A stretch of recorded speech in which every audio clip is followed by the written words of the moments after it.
Dulur, kopi sehat dadi julukane produksi kopi teko desa Jatiarjo.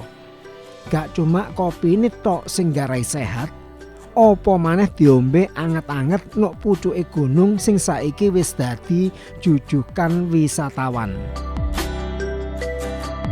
Jujukan iki karan Jendela Langit. Dukure Jendela Langit iki kira-kira 1500-an meter DPL. Mergo nang pucuk rasane koyok ngadeg melip nang awang-awang. Apa maneh lek kabute wis teko, sakal dadi peteng putih. Gawe njujuk nang Jendela Langit iki ana cara sing wis disediakno, yaiku sarana angkutan gawe Jeep Land Rover. Jenenge tanjakan sing degek gak dadi masalah. Jendela Langit umure sik durung suwe. Kepetung mlebu wulan Januari 2020 umure sik wulanan. Durung sampe tahunan. Mulane iki iso kasebut wahana wisata alam sing anyar. Mudhun teko Land Rover, pemandangan nok sak kiwa tengen kaya ana tembok alami, yaiku gunung-gunung sing ngubengi areal. Sing jelas ana Gunung Arjuna, terus Gunung Ringgit ambek Gunung Gumandar. Sing jenenge banyu ngrojok ketok pating jleret teko kadohan. Lek pas Padang Jingklang sing jenenge Keagungan Gusti ketok mblalak nang ngarepe moto. Sopo sing kape bantah ambek kuasane Gusti Allah iki, termasuk kuasane Gusti Allah nekakno pedhut. Sakal ijone gunung langsung dadi putih merga kebuntel pedhut.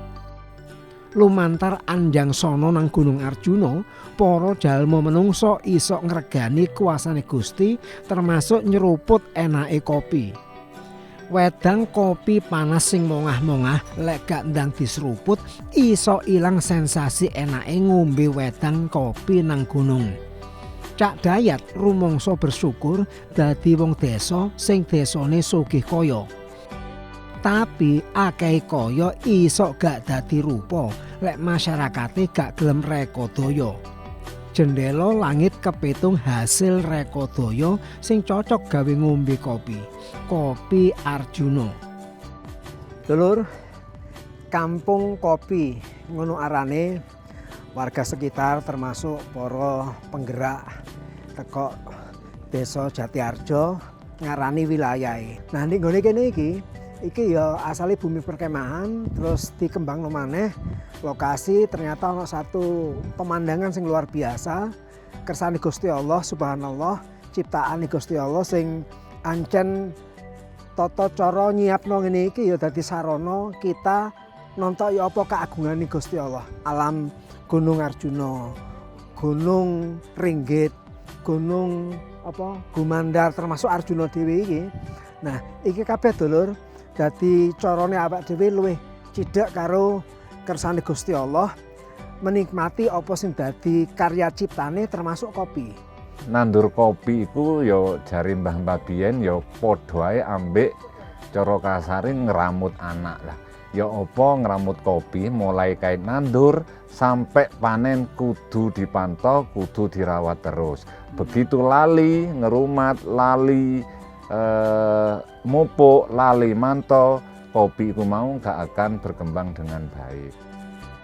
Arek nom-noman iki kepitung relawan sing gelem reka daya manfaatno kayane desa. Arek desa kudu bangga ambek desane. Arek desa gak perlu krengkal-krengkal lunga nang kutha. Bangun desa luwih becik timbangane nguber kaya nang kutha.